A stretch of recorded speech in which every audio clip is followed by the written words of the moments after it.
Hi there, my name is Sara Amos and I am a certified recreation therapist. I also currently work as the program director for Cornerstone Care's Ministry to Caregivers in Warrenton, Virginia. And before I did that, and have done that, I also was working at an adult day center in Blacksburg at Virginia Tech and worked a lot with individuals with mild to moderate dementia, just providing activities for them to stay engaged during the day while they were with us. So today I'm here just to offer you some ideas and thoughts and maybe to inspire you on ways that you can connect with your loved one and keep them engaged at home. First of all, thank you, caregivers. Everything you're doing is amazing. You work so hard, and I know that this time of the coronavirus crisis and just being at home with your loved one has probably been very challenging. So thank you for what you do. This is not to tell you how to do it better. It's really just to offer some ideas that hopefully inspire you on ways that you can engage your loved one even more.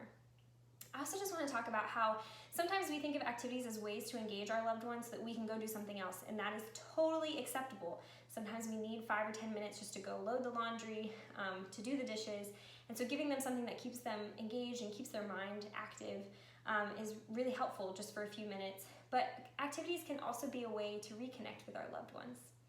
As a caregiver, you probably have had a lot of changes to your relationship with your loved one, whether they're a parent, a spouse, a sibling, and things just look different than they used to with them. But you love them and you work hard for them, and so sometimes activities can just be a way to reconnect with them, to connect with them in a new way that just really gives you both a chance to experience some quality time together. So activities have both purposes and both are perfectly fine. So hopefully today I can give you kind of a variety of those different things that you can do.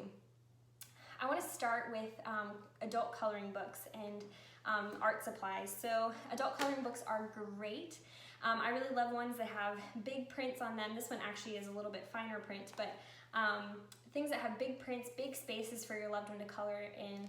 Get some colored pencils, get some nice art markers, pastels, watercolors, so many good art supplies, and adult coloring books are becoming very popular. We use these a lot at the Adult Day Center, usually towards the end of the day when people were starting to experience some anxiety about who's going to come pick them up, and it's just a really great parallel activity. And what I mean by that is it's something that you can do alongside them. You don't need to have words, and maybe they're not wanting to talk a lot that day, or they just want to kind of be in their own world. And coloring is a really great way, or art in general is a great way to keep their minds engaged. One thing we used to do at Adult Day is take a plain white sheet of paper and take a bowl, put it down, and you trace the outside of it and just put a big old circle right in the middle of the paper, and you say, you know, can you put some color on here for me? A lot of times asking someone to color, and they're like, if you ask them, they're like, I don't want to do that. But if you maybe pull out the supplies and put them in a nice arrangement in front of them and say, I'm going to be doing some art for our grandkids, for our children, or to send to our neighbor. Would you help me add some color to these pages? You can use a lot of different supplies. Colored pencils are great. You can get crafty with like tissue paper. Watercolors are really great because they're really beautiful when you just add them to plain paper. I will encourage you, if your loved one gets really overwhelmed with a lot of different choices, maybe just pull out 2 or 3 colors for them to use. It's a really great opportunity for them to have choice still, so maybe you pick blue and red and green. They can still express their choice, but they don't feel so overwhelmed by colors.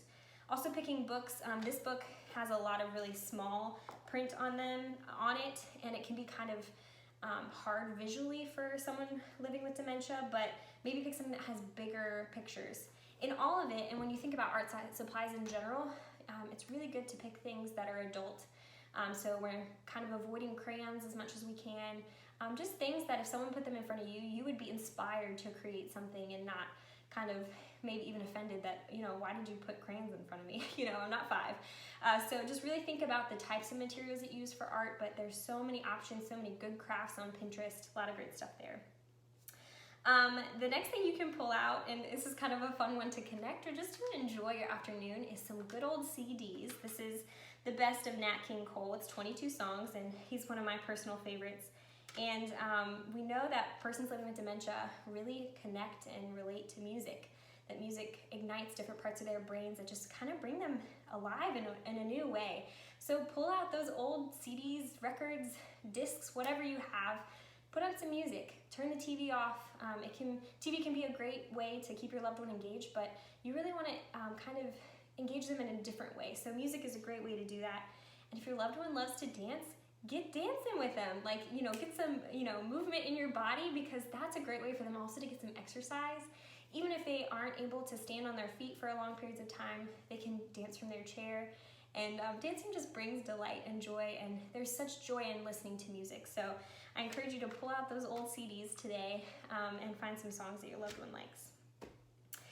The next thing I want to talk about is board games. So a lot of board games are really complicated and can be too difficult for someone living with dementia to follow the rules. It's too many steps, it's too much. But this is, board games can actually be modified a lot. So I have Uno here. Uno is a great one. Maybe your loved one isn't as good at picking like colors and numbers together. Like they don't understand that concept of that you need to match a color and a number, but they can match the numbers or just the colors. So you can modify the game to be easier for your loved one to follow. I also have something called Blink here. And the reason I like this one is because it has a lot of really big shapes and colors and numbers on it. And these types of board games, and even using old board game pieces, can be great for sorting. So if your loved one is in the moderate to severe stage of Alzheimer's or dementia, sorting can be a great activity. You can use multicolored beads, a jar of buttons. You can use anything that can be sorted. And old card games are really great too. And it can be something where you sit them down and you just say, hey, I really need some help sorting these buttons into different colors. And just have them, work on it. That's a great one for them just to stay engaged while you go and run and put the laundry in. And the reason I like that so much is because it's actually engaging their brain.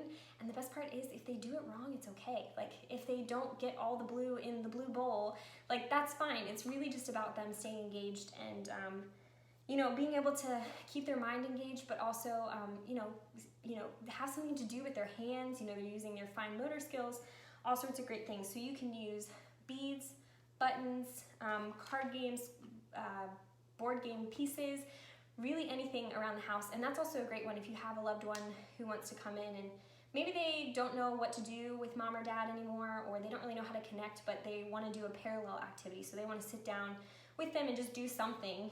Sorting is a great thing because you don't have to communicate a lot, but your loved one knows that there's someone there with them working on a meaningful project, and it's all on how you present it for sure. The next thing I want to talk about is this is a great time to pull out those old photo albums. I have mine that I've been working on here during our quarantine time, and what a great opportunity to reminisce with your loved one, to take a minute just to remember when your children were born, or if it's your parents, ask them about what it was like when you were born, or things when you grew up, or just share those meaningful memories. It can also be a great activity if you have a personal care aide come in. They can go through it with your loved one, or you have another family member who's coming to sit with them and you're not really sure what to do while they're there. Photo albums are so great because they just open up an opportunity for your loved one to reminisce.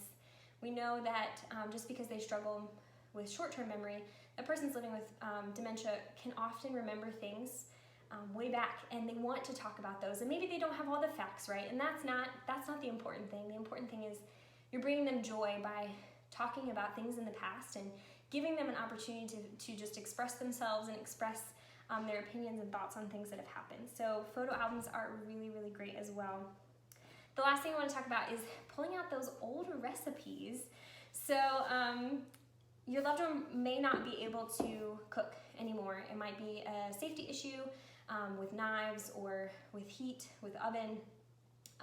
But there's still a lot that they can do to help you cook. So pulling out an old recipe like your grandmother's favorite chocolate chip cookies, and your loved one might still be able to read the recipe. So bring them on over to the kitchen. Say, I really need your help cooking these cookies. You used to do it so much better than me, and I could really use your help. It's all on how you present it.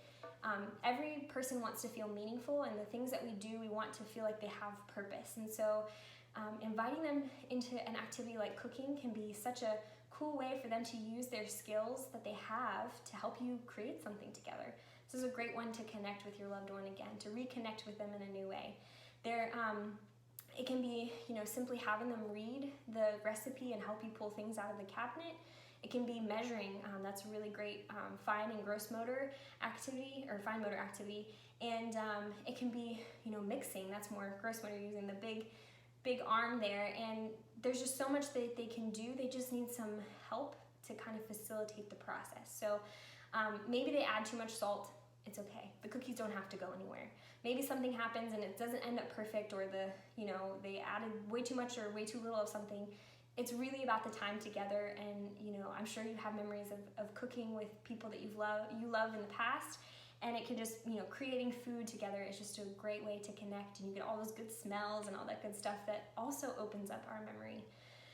So pull out the old recipe books, pull out the old photo albums, find some art and crafts, put on some music to enjoy, pull out some sorting if that's really helpful. The last thing is, just helping around the house. Your loved one may be willing to help with folding towels, or, pushing the mop on the floor if they're able to do that, or, polishing something. There's a lot that your loved one can do. It just might need to be brought to them.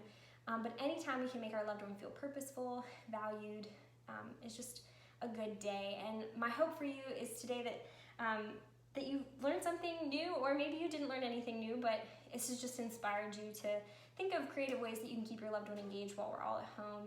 Again, thank you, caregivers, for what you do. You work very hard, and it is an honor to be here with you today. If you have any questions, feel free to reach out, and have fun.